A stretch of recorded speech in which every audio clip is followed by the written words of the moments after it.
You are watching the National News Desk, America's News Now.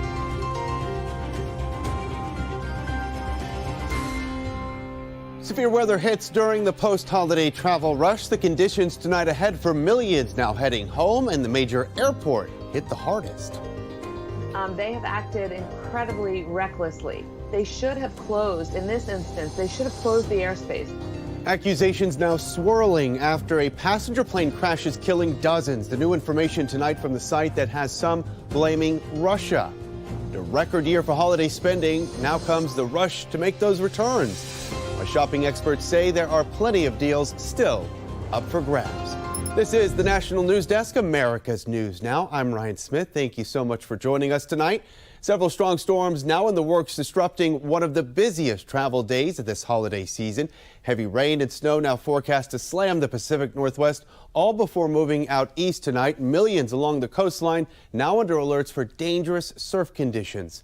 Now to the south, 10 million people are at risk for severe storms that could cause flash flooding. Nearly 9 million people here under tornado watches across the state of Texas, damaging wind gusts of up to 70 miles per hour. Large hail also possible overnight in Louisiana, Arkansas, as well as Mississippi.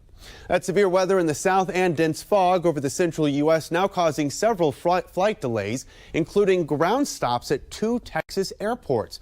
Most flights in and out of Dallas-Fort Worth have been canceled or delayed, as you can see on the misery map there. And across the country, more than 6,100 flights were delayed, more than 700 cancellations. Take you out live now to Meek in Georgia, where one person is dead, 6 others hurt after a mass shooting. And at this hour tonight, police still searching for the suspect behind it all. Investigators say this all happened at the same address as the first homicide investigated in 2024 back in January. Neighbors say it's an illegal shot house, a place where people are known to illegally buy liquor by the glass. Now to downtown Phoenix, Arizona there tonight, where police are investigating a shooting reportedly sparked by a family dispute at Sky Harbor Airport. One person is on life support tonight, 3 others taken to the hospital. Another person police say was stabbed in that incident. Police say shots were fired there just before 10 last night, right outside of the airport's security checkpoint. Again, that investigation continuing tonight. Now to Indianapolis, a Christmas Day shooting leaving 1 woman dead, 5 others injured. Police say 1 man is now in custody tonight. I don't know what the details are. Detectives will continue to work on that. Introducing it into a home, a residence with children around on Christmas, it's just not tolerable. Now that shooting happened less than 1 mile from another deadly shooting just an hour earlier on Christmas Day. A correction officer in Ohio killed on Christmas Day. The inmate, police say, behind that attack right here, just named this afternoon. He is Rashawn Cannon, and officials there in Rankin County now call it a tragedy beyond comprehensive. This is the second correctional officer to die in the line of duty in Ohio just this year.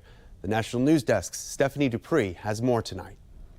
Investigators say Officer Andrew Lansing was attacked by an inmate. This deadly encounter raising a lot of questions. Instead of being with family on Christmas morning, Officer Andrew Lansing was serving his community. Lansing was working his shift as a corrections officer here at the Ross County Institution. The Ohio Department of Rehabilitation and Corrections says Lansing was assaulted by an inmate and he later died at the hospital. We're still working to figure out how, why, and where this happened. We haven't been told much about the investigation, including what kind of injuries Lansing suffered. In a statement from the DRC director, Annette Chambers-Smith, says, quote, "The loss of a staff person is difficult, but to lose a family member on Christmas Day at the hands of someone in our custody is a tragedy beyond comprehension." Instead of going home after his shift to be with his family on this holiday, Officer Lansing made the ultimate sacrifice, and our agency will never be the same. The Amazon and Starbucks strikes are over, but the unions now warn tonight this is just the beginning. Starbucks Workers United now saying they're strategizing next steps in their push for better wages and benefits. More than 5,000 Starbucks baristas walking off the job for 5 days, closing more than 300 locations nationwide. Thousands of Amazon drivers paused their strike. The company refusing to negotiate now, insisting those drivers are third-party contractors. Early indications suggest that a Russian anti-aircraft system may have downed that Azerbaijan Airlines passenger jet yesterday. That killed 38 people. The plane reportedly experienced GPS jamming over Chechnya, making it difficult to navigate. A Kremlin spokesperson tonight saying it would be wrong to speculate and an investigation is well underway. Today, a U.S. official confirming to CNN that signs point to Russia on this, and it may have been a case of mistaken identity.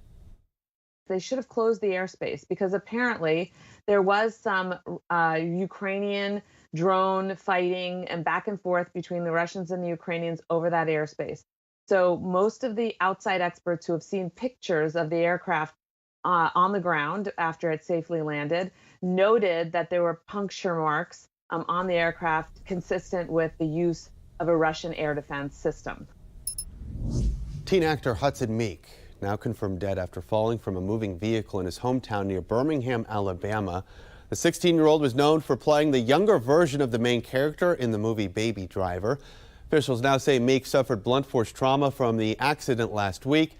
He died in the hospital on Saturday. Police continue an investigation on that. The president and first lady now in St. Croix for their year-end vacation. The Bidens have made a tradition of visiting the U.S. Virgin Islands over the holidays.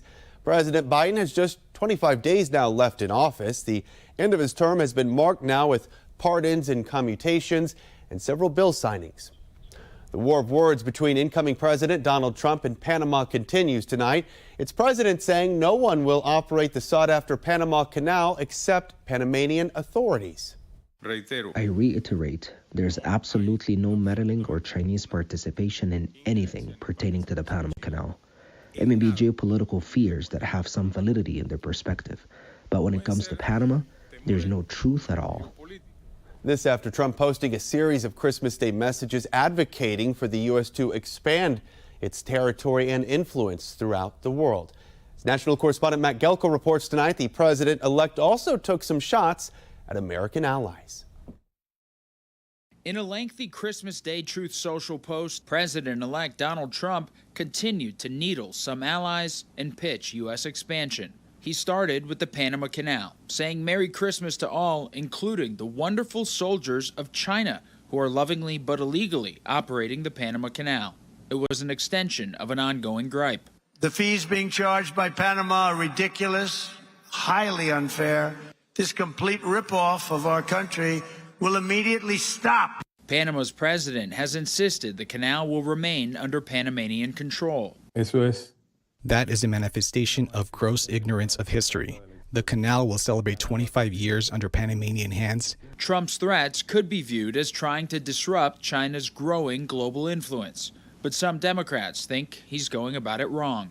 We have a treaty with Panama. We have a free trade agreement with Panama. We are no more going to take back the Panama Canal than Panama is going to come in and try to take the Mississippi River from us. The president-elect also suggested the U.S. acquire Greenland for national security reasons. His allies say he's onto something. When you talk about securing our nation, that is where Greenland comes into the conversation, and being strategic and how we're going to keep this nation safe. Trump also zeroed in again on Canadian Prime Minister Justin Trudeau, calling him governor and saying taxes would be cut by more than 60% for Canadians if they were America's 51st state. He ended his troll by urging Canadian hockey great Wayne Gretzky to run for prime minister. And in the middle of the Christmas Day messages, Trump also named his ambassador to Panama, Miami-Dade Commissioner Kevin Marino Cabrera, who will likely now have to navigate the incoming president's ongoing issues with the way the canal operates. Reporting in Washington, I'm Matt Gelka for the National News Desk, America's News Now. Fighting inside Syria erupting yet again after the fall of the Assad regime. Syria's new rebel-led authorities say supporters of former President Bashar al-Assad killed 14 Interior Ministry troops in an ambush. The new Syrian forces do have links to al-Qaeda, but despite that, President Biden has since taken them off of America's terror watch list. Meanwhile, in the Middle East, Israel has been conducting air raids in Yemen, targets including an international airport, as well as fuel and power stations. This comes after Houthi rebels launched multiple attacks on Israel in the last week. hitting a playground in Tel Aviv on Sunday, injuring 16 people. Now to the war in Gaza. Last night, 5 journalists were killed in a direct strike outside of a hospital.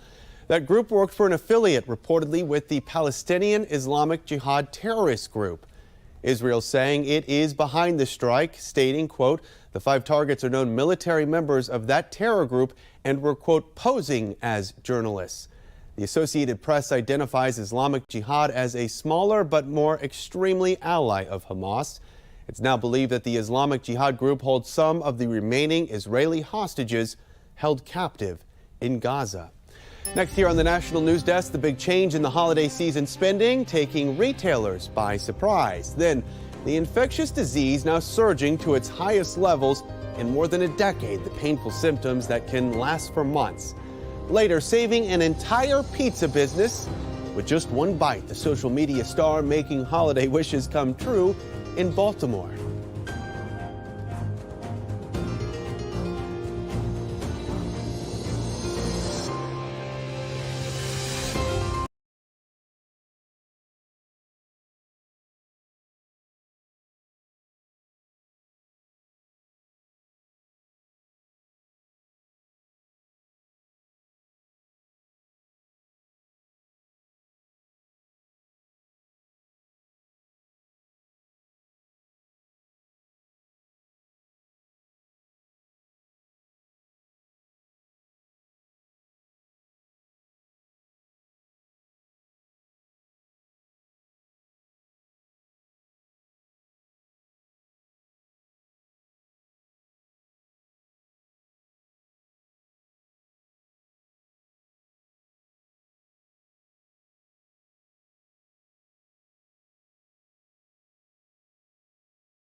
Holiday spending coming out stronger than expected this year, according to MasterCard Spending Pulse. Total sales from November 1st through Christmas Eve, increasing 3.8%, driven mostly by online purchases. That's higher than what was initially predicted for this year and last year's 3.1% increase. The heavy discounts that many retailers offered will continue through early January for the return season, as many consumers look to exchange those unwanted Christmas gifts. Only 29% of people want money back to take home with them. They actually want to go shopping. And what's great about that is a lot of retailers will be having exciting clearance sales. And so there's lots on sale this week. But of course, you do have to brave those crowds. And mortgage rates now at a new high, its highest level, in fact, since July, according to Freddie Mac. The average 30-year mortgage rate jumping to 6.8%. Lending Tree economist says mortgage rates tend to react to what the Federal Reserve will likely do next. The Fed has signaled we might not see another interest rate cut until next spring. Number of people collecting unemployment benefits for more than 1 week is now at its highest level in 3 years. Continuing jobless claims rising by 46,000 last week to 1.9 million. That's higher than projected. But first-time claims, which reflect layoffs, holding steady here at 219,000. That was fewer than expected. Many employees now struggling despite low unemployment rates and quit rates, according to a new Gallup report just released. It highlights 7 key points harming worker performance, like detachment, life evaluation, AI, and poor job markets. The report finds overall employee satisfaction is at a record low right now. More people out there looking for new job opportunities. So we've told you before about scammers targeting those who rely on SNAP cards to help feed their families. Millions of dollars stolen. Now we're learning some of those victims won't be repaid. The National News Desk's Lisa Rantola explains tonight. So this is what you have for the week ahead? Yes. We heard their cries. I was just so emotional over my food being gone, taken right out of my mouth. Months before the cutoff. How old are they? We just turned 1 in June, huh? Columbus mother of 5, Erica McAllister, relies on the full $1,500 she receives from the Federal Supplemental Nutrition Assistance Program, or SNAP, every month. But in September, they said you can't have this. It's heartbreaking. Oh yeah, I cried. Her money had been spent by thieves, her empty account full of fraudulent transactions. I've been changing my PIN every month. Deborah Kuhn was targeted too. So you're going to divide up those hot dogs for the week ahead? Yes. In the last 2 years, 25,000 Ohioans became a victim, with more than $12 million stolen in the state. Well, I skipped my water bill, and it was like my water bill was pretty high. I investigated the lack of security chips on Ohio's SNAP cards this fall. How do you think you are being treated right now by your state government, by your federal government? Oh, horribly. Last week, 6 U.S. senators sent the U.S. Department of Agriculture secretary this letter to say he needs to act to stop the fraud and mandate security chips for SNAP cards across the country. They say regulations for cybersecurity have not been updated since 2010, and any potential extension of a temporary repayment authority is uncertain. None of these 6 senators putting pressure on the USDA represent Ohio. But I never dreamed it happened to me. In fact, the state of Ohio has already determined it will not pick up the tab to replace stolen benefits. Congress just failed to continue to use federal funds for repayments on Friday. We depend on this every month for a reason. Like, it's to feed us. It's the necessity. It's to live. As we say goodbye to 2024, Americans say they're feeling more hopeful for the new year ahead. That, according tonight to a new YouGov poll, 57% of Americans are feeling hopeful for 2025. Just 47% of Americans felt the same this time last year. One of the primary reasons for respondents saying they are hopeful, Donald Trump returning to the White House. Cases of whooping cough now surging nationwide. The CDC has logged more than 32,000 cases this year. That's the highest number they've tracked since 2012. The past 4 years seeing fewer than 5,000 cases, and experts say the data suggests we are returning now to pre-pandemic levels. Whooping cough is a contagious respiratory illness. It can start like a common cold, but develop into a painful cough that can last weeks or even months. Some top U.S. doctors now claim they were censored. Now they'll have a major platform in Washington, D.C. with Donald Trump's return to the White House. More on this story. Here's National News Desk Christine Frizzell with a closer look. Was it a wet market or the Wuhan lab? How effective were masks, social distancing, and shutting down schools? These questions at the center of a years-long investigation into the worldwide response to the coronavirus pandemic. You saw, obviously, a cover-up by China. We saw a cover-up within our government and a cover-up amongst international scientists. Congressman Brad Wenstrup is chairman of the House Select Committee on the coronavirus pandemic. Its report concluding, among other things, that the virus most likely emerged from a laboratory in Wuhan, China, with sharp criticisms about how those who backed that school of thought initially were treated and now have emerged as top choices in the next Trump administration. Donald Trump has chosen a lot of people for his public health team who have kind of been opposed to the way that the government responded from the get-go. You're talking about people who were basically silenced in one way or another through censorship or just being chastised for having a different opinion. That scientific debate included a paper called the Great Barrington Declaration, raising grave concerns about the damaging physical and mental health impacts of the prevailing COVID-19 policies, like lockdowns and school closures. One of its authors, Jay Bhattacharya, now chosen to head the National Institutes of Health. For the Food and Drug Administration, Trump has chosen Dr. Marty Makary for commissioner. He helped oversee a vast scientific study that was taken down out of fears its results could lead to vaccine hesitancy. Concerns about vaccine hesitancy also raised by Trump's pick to lead Health and Human Services, Robert F. Kennedy Jr. For years, he's run the nonprofit Children's Health Defense, and one of their main missions is to file lawsuits challenging vaccines and public health mandates, raising concerns this could lead to diseases that have mostly been eradicated, like polio, returning. President-elect Donald Trump's choices to sit at the top of his public health team will need Senate confirmation. Those hearings are set to begin in January before Trump himself is sworn in. In Washington, I'm Christine Frizzau. More Americans are cutting back on their media consumption. That's according to the AP tonight. 65% of those surveyed say they need to limit their consumption due to overload and fatigue. 72% of Democrats say they're just overwhelmed right now. The same is true of 59% of Democrats and 63% of independents. California 6-year-old now starting a new business here, driven by his love for sprint car racing. The heartwarming Passion Project. We introduce you to that in the next 90 seconds.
We have reporters across the country tonight covering issues that matter to you. We're taking the pulse of America.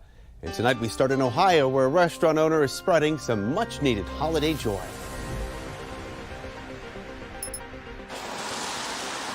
Most restaurants close their doors on Christmas Day, but Christine's in Green Township welcomes everyone for the holiday. It makes me feel good that the family comes here and spend their Christmas and eat here and have a great time here. We saw that it was open on Christmas, and we've already had our family parties. This is Sarah Murphy's first time at Christine's, along with her husband and some friends. A lot of it is people like us that are older, our kids are grown, and then I don't have to cook, and it's makes the day a lot more enjoyable. 6-year-old Max Miranda is no stranger to hard work. The past couple of years, he's been selling oranges for $7 a bag.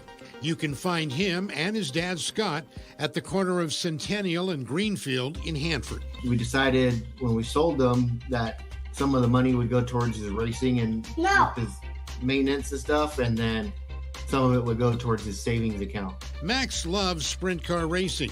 At an early age, he's getting a wide-ranging lesson in economics.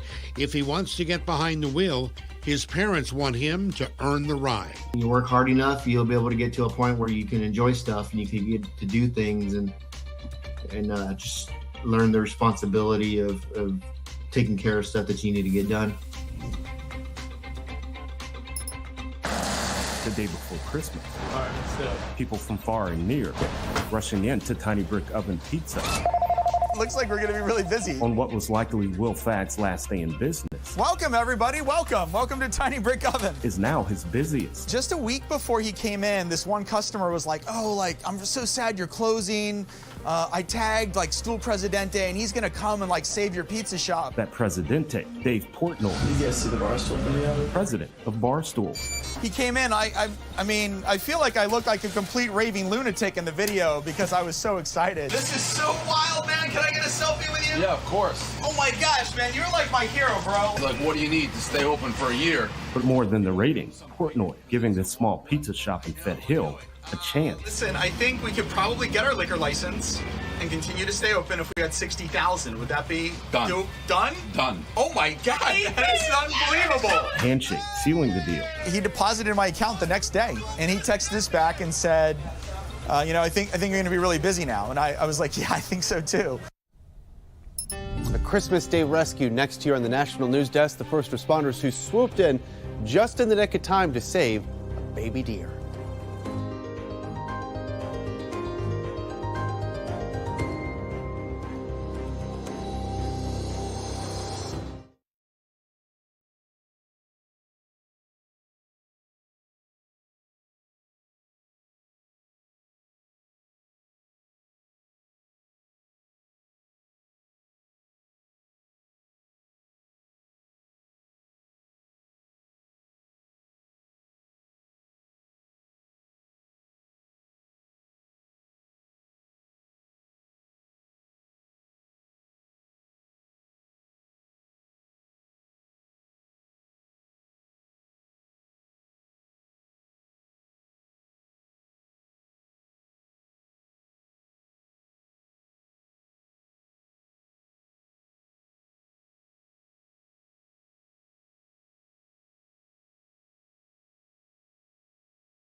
Now to a heartwarming Christmas Day rescue here. First responders saving a baby deer right here. You see it happening there from an icy river. This happening out of Waterford, Wisconsin. Check this out. 7 deer fell through the ice when crossing the river. 6 of them were able to make it up, but that fawn there was still stuck trying to stay afloat in that cold, icy water. Rescuers pulling the fawn out using a rope and dried the animal off. It eventually went off back into the woods with the rest of that herd. So happy to see that. Today, many African Americans are celebrating the start of Kwanzaa, a week-long holiday created in the 1960s, many honoring African traditions, culture, families, and communities through 7 principles. Today's principle is Umoja, which means unity in Swahili. Kwanzaa usually includes performances, lighting of the red and black and green candles, a feast, and a gift exchange. That does it for this edition of the National News Desk tonight. We're back tonight with more coverage of America's top stories. I'm Ryan Smith. Thank you for watching.